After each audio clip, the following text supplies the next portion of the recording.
Hi guys, मैं हूं शुभांशु मिश्रा और स्वागत करता हूं आपका अपने यूट्यूब चैनल। ठीक है। आशा करता हूं आप लोग ठीक ठाक होंगे और साथ ही साथ आपने हमारी पिछली वीडियो देख ही ली होगी। अगर नहीं देखे हो तो प्लीज़ जाके पहले पार्ट 1 देख लो, फिर पार्ट 2 देखो। ठीक है। ये हमारा जो सीरीज चल रहा है, ये बिजनेस स्टडीज 12th का सीरीज चल रहा है। चैप्टर नंबर फर्स्ट कर रहे हैं। ये उसी का पार्ट 2 वीडियो है। अब इस वाले लेक्चर में जो हम डिस्कस करने वाले हैं वो पर्टिकुलरली नेचर ऑफ मैनेजमेंट करेंगे, फंक्शन ऑफ मैनेजमेंट करेंगे और मैनेजमेंट के इम्पोर्टेंस भी साथ साथ कवर अप कर ले जाएंगे। ठीक है। चलो अभी स्टार्ट करते हैं अपना आज का डिस्कशन। पहला टॉपिक है नेचर ऑफ मैनेजमेंट।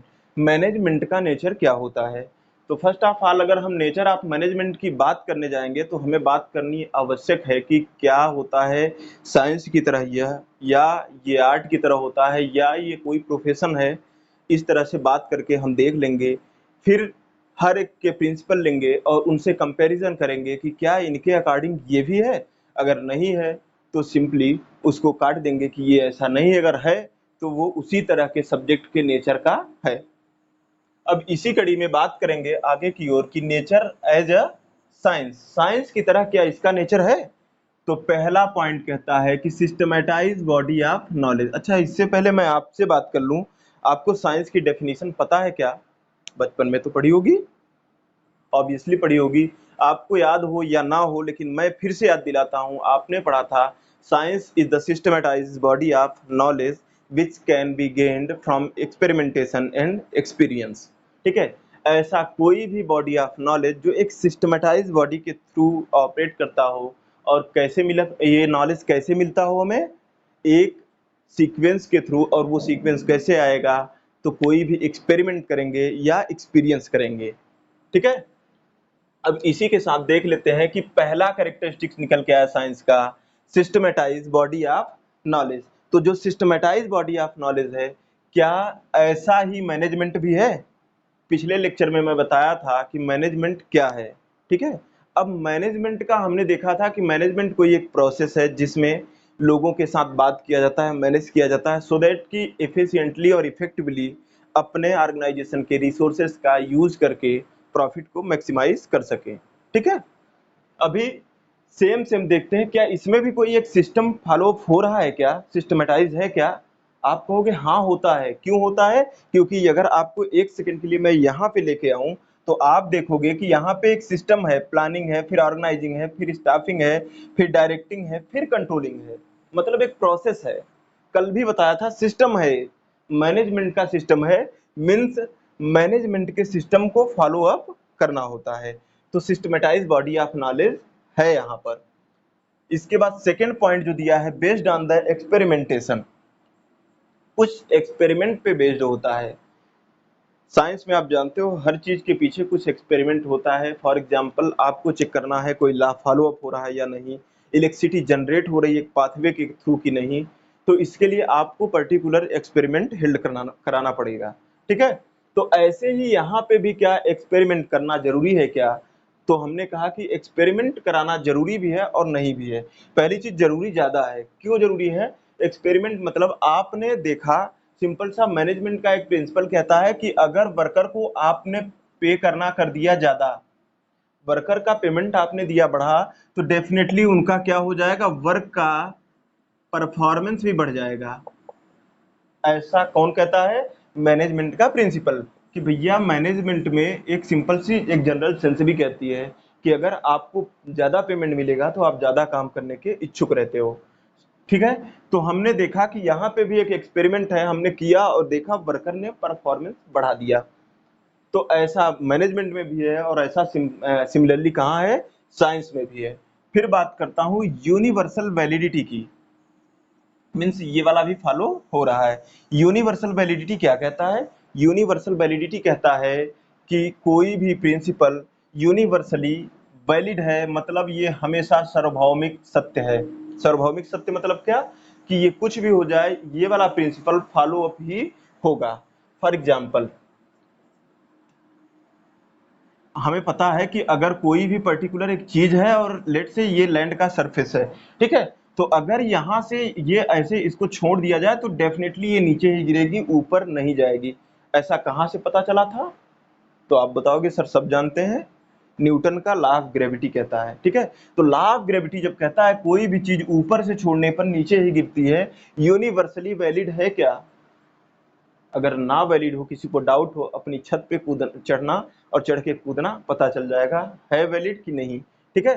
तो ये यूनिवर्सली वैलिड है साइंस का प्रिंसिपल। क्या मैनेजमेंट भी ऐसा यूनिवर्सली वैलिड है? नहीं है, हमेशा नहीं है, ठीक है। तो कोई यूनिवर्सल वैलिडिटी इसमें नहीं है, हमेशा चेंजेस आते रहते हैं। आप कहोगे सर आपको कैसे पता चला कि चेंजेस आते हैं? मैं कहूंगा सिंपल सी बात है यार, आप बताओ अच्छा मुझे कि आपने देखा कि पहले कभी, है ना, बीते समय में हमारे साथ ऐसा था कि लोग काम तब करते थे जब उनको पेनलाइज किया जाता था। मतलब ब्रिटिशर्स का जमाना ले लो, लोगों को मारा जाता था, पेमेंट काटी जाती थी, लोग काम करते थे, ठीक है। तो ऐसे ही क्या आज भी है वैलिड? कतई नहीं है। आज के टाइम का ऐसा टाइम आया है कि आप वर्कर के साथ उनके अटैचमेंट के साथ काम करोगे, उनको पेमेंट ज़्यादा दोगे, उनके साथ अपने पर्सनल फीलिंग और इमोशन वगैरह शेयर करोगे, उनके प्रॉब्लम्स को समझोगे, फिर जा करके वो काम अच्छा करेंगे।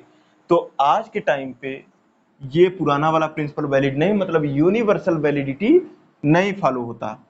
काज and effect, cause and effect क्या कहता है? देखो सिंपल सी बात करूं तो कारण है, इसीलिए उसका ये इम्पैक्ट आया है। कारण मतलब आप किसी चीज के लिए बात कर लूं कि आपके पास में घर में बल्ब होगा, आपने सॉकेट से ऑन किया होगा इलेक्ट्रिसिटी, फिर जाके वो बल्ब आपका लाइट दे रहा होगा। सिंपल सी बात, मतलब कि ये काज है, आपका बटन दबाना काज है, और ये लाइट आना बल्ब से इफेक्ट है। ऐसा मैनेजमेंट में भी है क्या? हाँ है शायद, या नहीं है, देख लेते हैं। देख लेंगे, कैसे देखेंगे? एक प्रिंसिपल है आपका यूनिटी ऑफ कमांड। कौन सा प्रिंसिपल है? Unity of command. ये प्रिंसिपल क्या कहता है कि भैया कमांड एक आदमी से मिले वर्कर को तो ज्यादा अच्छे से काम होगा। मान लो इधर 4-5 वर्कर्स हैं, इन सारे वर्कर को एक ही व्यक्ति है जो इनके ऊपर इनको कमांड देता है कि देखो भाई ऐसे करना है। तो आपने देखा कि अगर चारों को एक ही व्यक्ति बताए कैसे किया जाना है, तब तो एफिशिएंटली वर्क होगा, अदरवाइज ये कंफ्यूज रहेंगे किसकी बात माने, ठीक है। तो इस केस में हमने देखा कि यूनिटी ऑफ कमांड क्या है? अगर ये यूनिटी ऑफ कमांड नहीं है तो वर्कर्स का परफॉर्मेंस भी घट जाएगा, ठीक है। तो अभी हमने देखा कि इस तरह से हमारे साथ साइंस के कई सारे प्रिंसिपल फॉलो होते हैं, एक नहीं हो पाता, ठीक है। और वो भी उसमें भी कुछ एग्जैक्टली नहीं फॉलो होते, लेकिन होते हैं। तो हमने देखा कि इसका कंक्लूजन क्या निकल के आया, ये मैनेजमेंट जो है एग्जैक्टली साइंस नहीं है, जबकि कैसा साइंस है? इन एग्जैक्ट, इन एग्जैक्ट मतलब पूरी तरह से नहीं, लेकिन है साइंस जैसा। दूसरा क्या निकल के आया? ये सोशल साइंस है। वो साइंस एक्सपेरिमेंट पे, चीजों पे डिपेंडेंट होता है, लेकिन ये साइंस लोगों पे एप्लीकेबल होता है, हमारे आप जैसे लोगों पे एप्लीकेबल होता है, ठीक है। अब सेकेंड पार्ट बात कर लेते हैं कि क्या ये आर्ट की तरह है? देख लेते हैं, पता चल जाएगा आर्ट की तरह है कि नहीं है।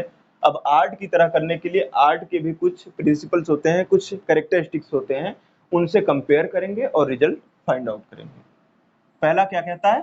थियोरेटिकल नॉलेज का एग्जिस्टेंस होता है आर्ट्स में। हाँ होता है। म्यूजिक की बात कर लो, म्यूजिक एक आर्ट है, मानते हो? तो अगर म्यूजिक आर्ट है ना, तो सिंपल सी बात समझ के चलो कि म्यूजिक को बजाने के लिए आप जानते हो 7 नोट्स होते हैं। इन 7 नोट्स के बारे में कुछ तो लिखा है, वो अलग की चीज है, आप कैसे यूज करते हो उसको। तो ऐसे ही मैं बात करता हूँ, थियोरेटिकल नॉलेज क्या मैनेजमेंट में भी है? मैनेजमेंट में ऑब्वियसली है, प्रिंसिपल ऑफ मैनेजमेंट है, बहुत सारे लॉ हैं, बहुत सारे रूल्स हैं, प्रैक्टिस हैं, वगैरह वगैरह, ठीक है। अदरवाइज हम पढ़ते ही क्यों? हाँ भाई। अब देखो, थियोरेटिकल नॉलेज अवेलेबल है, इसका मतलब ये वाला प्रिंसिपल पूरी तरह से फॉलो अप हो रहा है। पर्सनलाइज्ड एप्लीकेशन, सेकंड पॉइंट क्या कहता है? इसमें पर्सनलाइज्ड एप्लीकेशन होता है। इसमें मतलब किसमें? आर्ट में। आर्ट में किसी चीज को हर व्यक्ति अलग अलग तरीके से कर सकता है। तो क्या मैनेजमेंट भी अलग तरीके से किया जा सकता है? आप कहोगे हाँ सर, मैनेजमेंट तो अलग तरीके की चीजें ही है, ठीक है।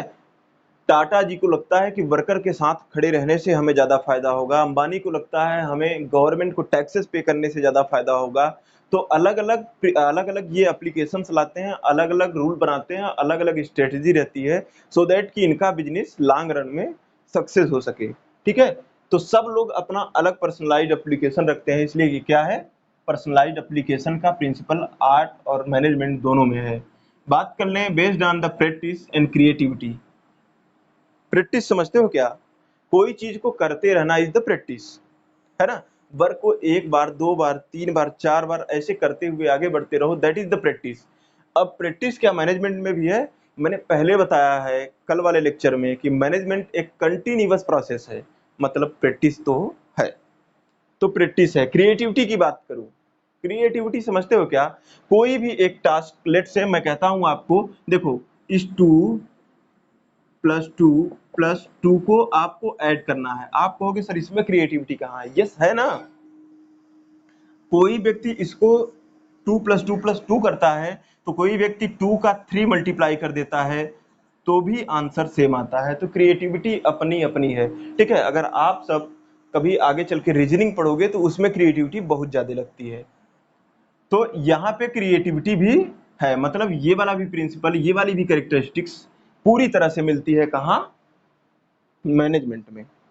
आओ अगले पॉइंट पे बात करते हैं। प्रोफेशन की तरह आजकल देखो बेटा, आजकल लोगों ने कहा है कि मैनेजमेंट जो है एक प्रोफेशन की तरह उभर रहा है। प्रोफेशन मतलब जिसको काम करने के लिए पर्टिकुलर पर्सन चाहिए हो, एक एसोसिएशन हो, और इनका कोड ऑफ कंडक्ट होता हो, इनका काम करने के लिए एक डिग्री हो, मतलब रिस्ट्रिक्टेड हो इनमें आना।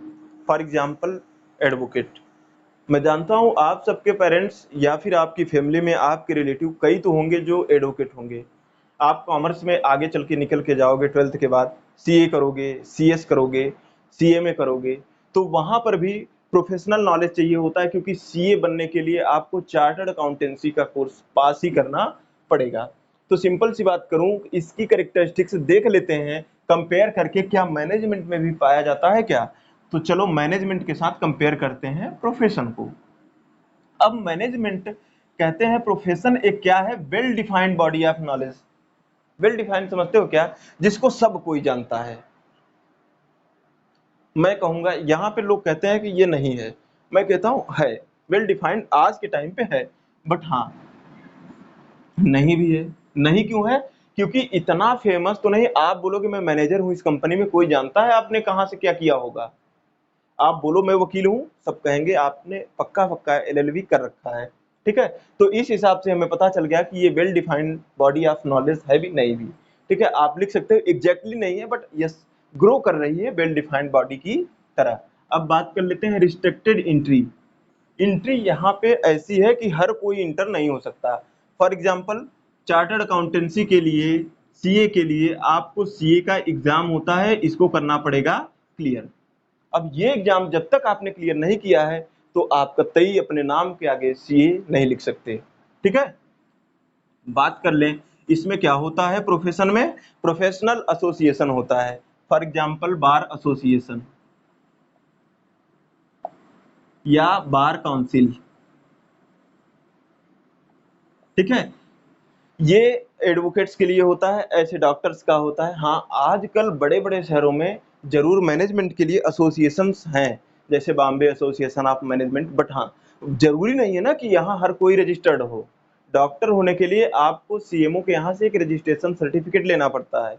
लेकिन आप बताओ, आपका भी बिजनेस होगा ना, आपकी दुकान, आपके बिजनेस, आपके होटल, आपके किसी भी तरह के बिजनेस फैक्ट्री वगैरह में आपको मैनेजर होने के लिए क्या कभी भी कोई डिग्री या एसोसिएशन में रजिस्टर होना पड़ेगा क्या? कतई नहीं करना पड़ेगा। अदरवाइज फिर ये तो इन्हीं की तरह हो जाएगा। इसका मतलब ये वाला भी फॉलो अप नहीं हो रहा, जैसे ये नहीं हो रहा था वैसे भी ये वाला भी नहीं हो पा रहा है। फिर बात करें सर्विस मोटिव। बेटा सर्विस मोटिव क्या होता है मैं आपको बता दूं। सर्विस का मतलब आप कोई सामान नहीं दोगे, बल्कि क्या दोगे? कुछ सर्विस दोगे जो इनविजिबल होगी। मैं आपको पढ़ा रहा हूं, क्या कर रहा हूं? सर्विस दे रहा हूं। सिंपल सी बात, किसी को सर्व करना मतलब कुछ भी गुड्स डिलीवर ना करना इज सर्विस। तो अब यहाँ पे आपने देखा कि प्रोफेशनल्स का एक ही मोटिव होता है कि सर्विस करेंगे लोगों की। अगर एडवोकेट है तो उसे आपको क्या दिलाना होगा? न्याय, जस्टिस, ठीक है। डॉक्टर है तो क्या कराना होगा आपके लिए? दवा। इस तरह से देखा आपने कि वो आपके साथ कुछ मतलब अपनी सर्विस डिलीवर करके कुछ अच्छा करवा रहे हैं। लेकिन मैनेजमेंट में ऐसा मोटिव नहीं है। मैनेजमेंट का मोटिव हाँ सर्विस है, मैनेजमेंट खुद में एक सर्विस है, लेकिन सर्विस मोटिव नहीं है, ठीक है। तो इस तरह से ये वाला भी कैरेक्टरिस्टिक्स एग्जैक्टली नहीं मिलता। तो पूरे का कंक्लूजन अगर आप लिखोगे आंसर करके एग्जाम में, तो आपको लिखना होगा कि यस, इसके सारे कैरेक्टरिस्टिक्स को देखने के बाद वी कैन कंक्लूड कि हाँ भाई, मैनेजमेंट है इन्हीं की तरह, लेकिन एग्जैक्टली इनकी तरह नहीं है। इन एग्जैक्ट साइंस है, एग्जैक्टली थोड़ा सा मिलता जुलता इन एग्जैक्टली आर्ट है, और इन एग्जैक्टली प्रोफेशन भी है। चलो बात कर लेते हैं नेक्स्ट पॉइंट पे, वो है हमारा फंक्शन ऑफ मैनेजमेंट, ठीक है। बहुत इंपॉर्टेंट, एक तो आपके एग्जाम पॉइंट ऑफ व्यू से, और सेकंड इज आपके इंट्रेंस एग्जाम, यूनिट टेस्ट, जो भी एग्जाम आपकी लाइफ में होंगे ना, सब में जरूरी है ये क्या, फंक्शन ऑफ मैनेजमेंट।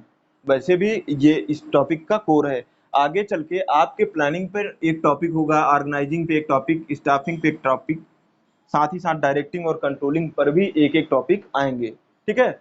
बट अभी के लिए हमें ये जानना जरूरी होगा। तो चलो स्टार्ट कर देते हैं इसको पढ़ना। प्लानिंग क्या है? प्लानिंग की बात कर लेंगे तो प्लानिंग में डिसाइड किया जाता है कि what to do, how to do, when to do and by whom to do. कैसा काम है ये? आपको देख के लग रहा होगा what to do, to do, मतलब ऐसा लग रहा है कि फ्यूचर की बात हो रही है, भविष्य में हम यहाँ जाएंगे, ऐसे करेंगे, ये लोग मिलेंगे, ये चीजें लगेंगी, मतलब फ्यूचरिस्टिक चीज है क्या? यस, फ्यूचरिस्टिक चीज है।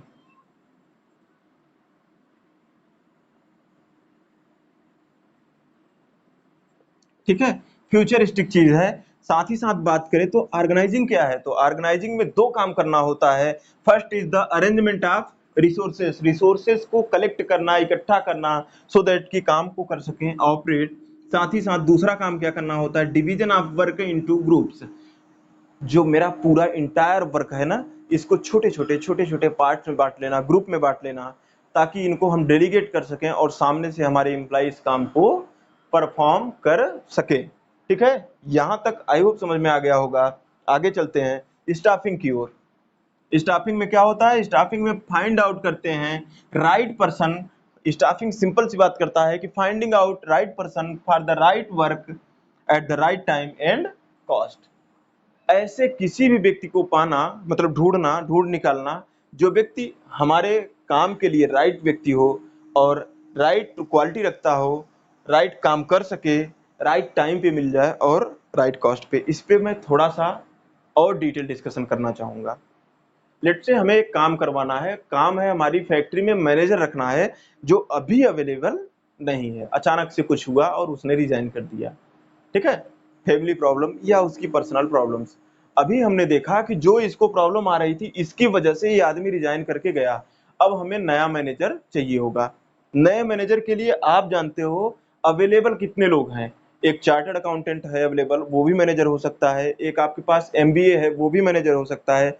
बीकॉम पास आउट, वो भी मैनेजर बन सकता है। साथ ही साथ बात करूं तो सीए, सीएस, सीएमए की डिग्री होल्ड करेगा। 4 लोग इलिजिबल कैंडिडेट दिख गए। एक बात बताना मन से, सीए की एक्सपेक्टेशन क्या होगी? यहाँ पर सीए 3 ही रखता हूं, चलो ठीक है, एमबीए एंड बीकॉम, ये 3 ऑप्शंस अवेलेबल हैं।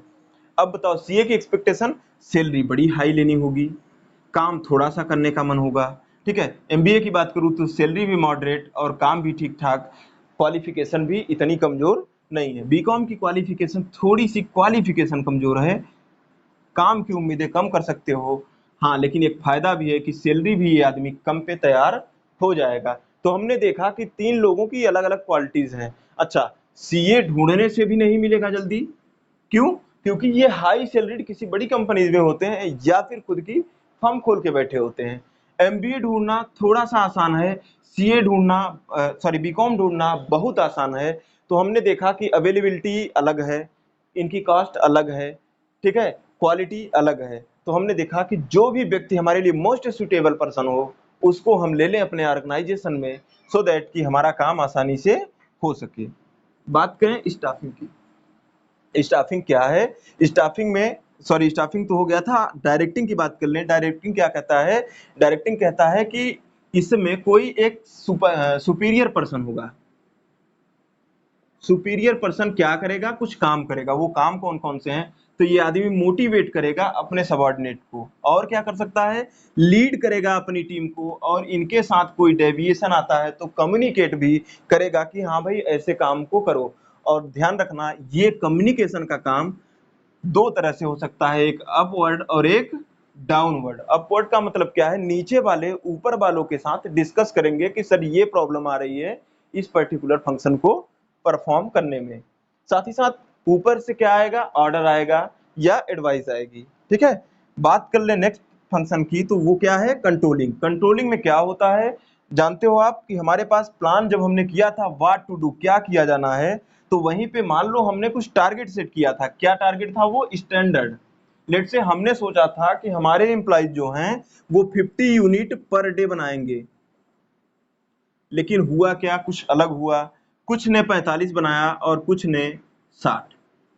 आपने देखा कि डेविएशन आ रहा है, दोनों के बीच का गैप आ रहा है। वो कितना है, किसी के बीच में -5 का है और किसी के बीच में +10 का है। तो हमने देखा कि कंपेयर करना यहाँ पे आता है। कंट्रोलिंग में पहले कंपेयर करेंगे किसको किसको, एक्चुअल रिजल्ट जो आया है ये वाला, और जो स्टैंडर्ड हमने सोचा था, इन दोनों के बीच का फर्क निकालेंगे, सो दैट कि इस फर्क को क्या कर सके, हम मिटिगेट कर सके। मिटिगेट मतलब क्या होता है, कम करना, मिनिमाइज करना, सो दैट कि फ्यूचर में हमें लॉस कम से कम हो सके और प्रॉफिट ज्यादा से ज्यादा। चलो इस वाले वीडियो का लास्ट टॉपिक डिस्कस कर लेता हूँ, इंपॉर्टेंस ऑफ मैनेजमेंट। मैनेजमेंट का इंपॉर्टेंस क्या है, अगर ऑर्गेनाइजेशन में मैनेजमेंट ना होता तो क्या क्या नुकसान हो जाते, वही सारे यहाँ इंपॉर्टेंस आएंगे। और मजे की बात एक बता दूं कि ये वही सारे पॉइंट है जो आपने कभी करेक्टरिस्टिक्स में देखा या आपने इनके ऑब्जेक्टिव में देखा था। ठीक है, चलो पहला पॉइंट क्या है, help in achieving group goals. मैंने बताया था कि ग्रुप के गोल होते हैं, इन्हीं गोल्स को अचीव करने के लिए सारे के सारे लोग एफर्ट डालते हैं, सारे इंडिविजुअल्स। मैनेजमेंट की डेफिनेशन तो पता ही है आपको। ठीक है, वहीं से निकल के आया कि ये अचीव करने में हेल्प कर देंगे वो गोल जो ग्रुप ने बनाया था, सारे इंडिविजुअल मिलके।